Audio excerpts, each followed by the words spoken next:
Another important aspect of Eisenhower's foreign policy was nuclear diplomacy. Eisenhower's foreign policy.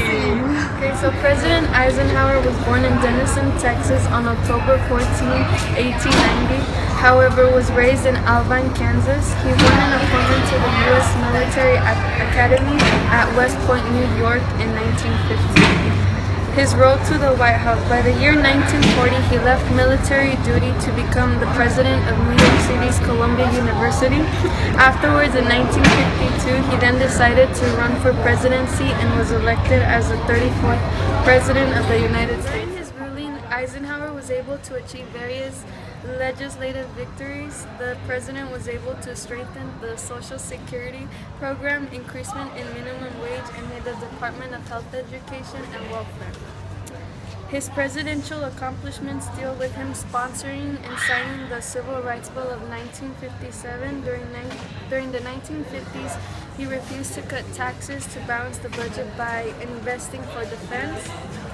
And one of his major accomplishments was that he managed to prevent war from Korea by persuading the people of Congress and the Senate that they should negotiate peace rather than having acts of war.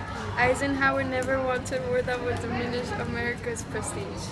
Eisenhower's foreign policy was a document that contained the many things he wanted to fulfill during his presidency.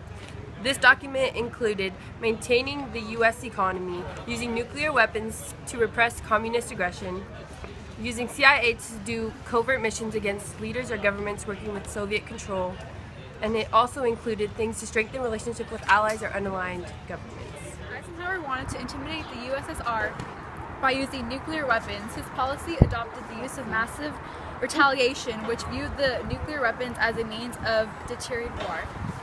Atomic bombs were the most common nuclear weapon used. America was tired of losing so many soldiers, so they turned to using nuclear weapons as a new tactic. The emphasis on new and cheaper weapons would drastically reduce military spending. He also managed to stabilize defense spending. His policy said that if one country, the USSR or America, attacks the other would be destroyed. U.S.-Soviet relations. An important aspect of Eisenhower's foreign policy plan was to improve U.S.-Soviet relations. Eisenhower also wanted to roll back the advances of communism abroad.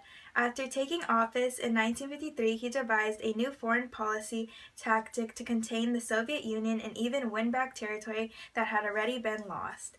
Eisenhower's new look at foreign policy proposed the use of nuclear weapons and new technology rather than ground troops and conventional bombs, all in an effort to threaten massive retaliation against the USSR for communist advances abroad. As a result, Eisenhower managed to stabilize defense spending, keeping it at roughly half the congressional budget during most of his 8 years in office. Administration's officials had advocated the liberation of Soviet satellites.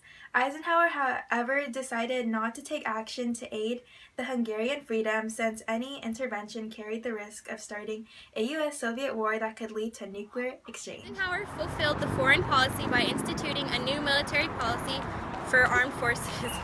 Eisenhower also introduced modern republicanism. He also eliminated communism, which the Soviets enforced. Eisenhower followed through with the foreign policy and used atomic bombs. So the U.S. began to use bombing warfare rather than face-to-face fighting. The U.S. began to use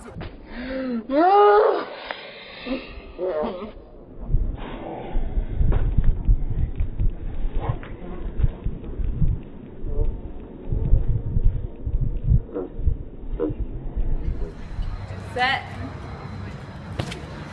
The end.